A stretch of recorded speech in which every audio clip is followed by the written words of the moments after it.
So Rahu and Ketu and Rashi aspects. I talked about this in the previous discussion on Rahu and Ketu, and turns out many of you either don't know how to use Rashi aspects or don't know what they are, and I just want to explain why it's important to look at Rashi aspects when understanding Rahu and Ketu.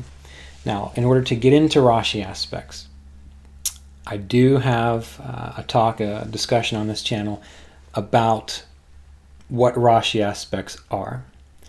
I will put a link to that talk in the comment section below this video. So I'm not going to tell you how to get into Rashi aspects. If you don't already know, you can go to that video and you can brush up on it.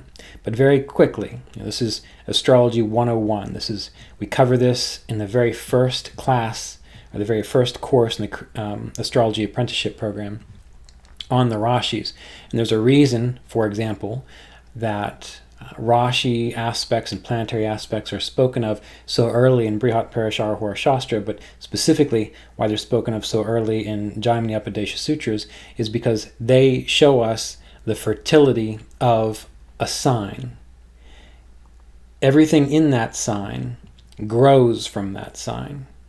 So when we understand what Rashi aspects are, how they're working, how they're functioning, that tells us, is a particular sign,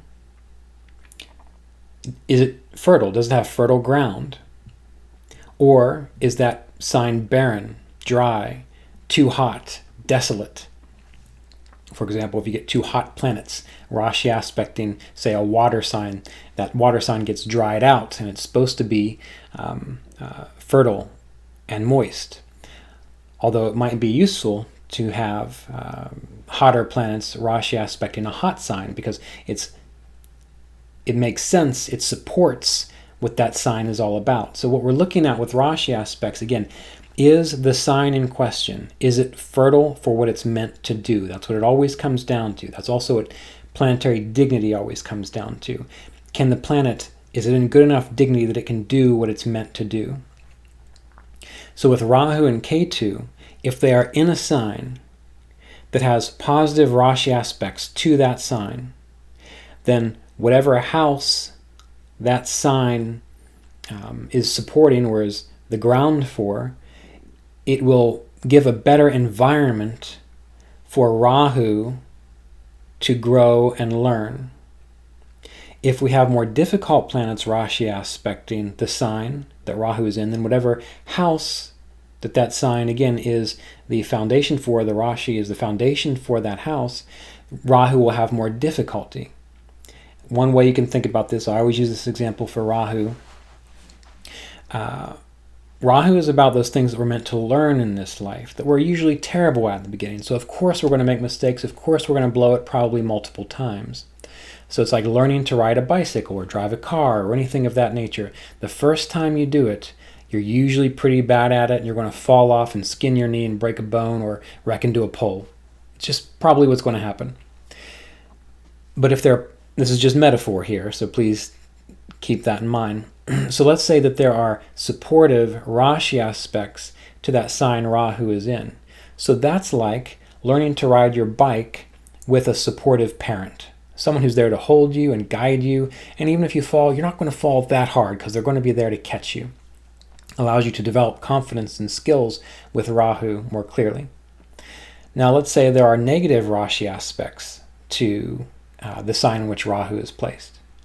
Okay, now let's say that that's like learning to ride your bike by having your brother who hates you and really wish you hadn't come in the world in the first place try and teach you to ride a bike. Yeah, your parents told him to do it, he doesn't want to do it, so he's not going to go out of his way to catch you if he falls. Heck, he might even push you down just to get you out of his hair for a little bit. That's like having negative Rashi aspects to the sign Rahu is in. Again, it's about what is the support of the energy, because Rahu has a particular energy. It's going to do something. It's going to require you to grow in a certain way. The better the dignity of Rahu's Lord, the innate skill you will have to do that. Again, that's like someone who just gets on a bike and goes. They may wobble a little bit, but they catch on pretty quickly. Versus, say, someone's Rahu whose Lord is in difficult dignity. It takes them a bit longer to get the sense of it. But the Rashi aspect is whether it's not your skill, it's not your innate ability, it's is there supportive influences giving fertility to that sign so that you are able to develop whatever that house represents. So again, it is very important.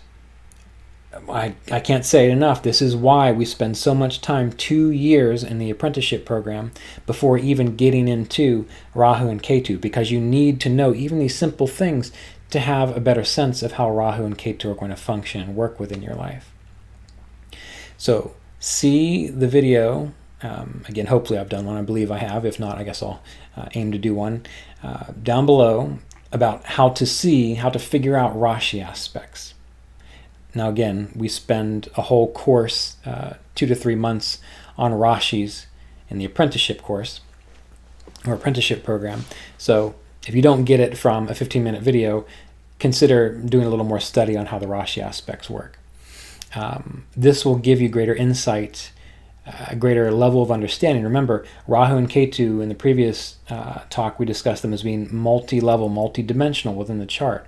Well, figuring out what they're going to do is also multi-dimensional, and it's the Rashi aspects that show us how well supported or not, how fertile is the sign, which again, there's going to be a house on top of that sign, meaning if your 9th house is Gemini, well, Gemini is the Rashi that's supporting the house, your 9th house Gemini. You see what the Rashi aspects are to Gemini, and that will tell you what kind of garden you're going to be growing out of the 9th house, and how the planets within that 9th house, what kind of room they're going to have to grow, and what kind of support and fertilizer they're going to have, or what kind of desolation and lack are they going to have.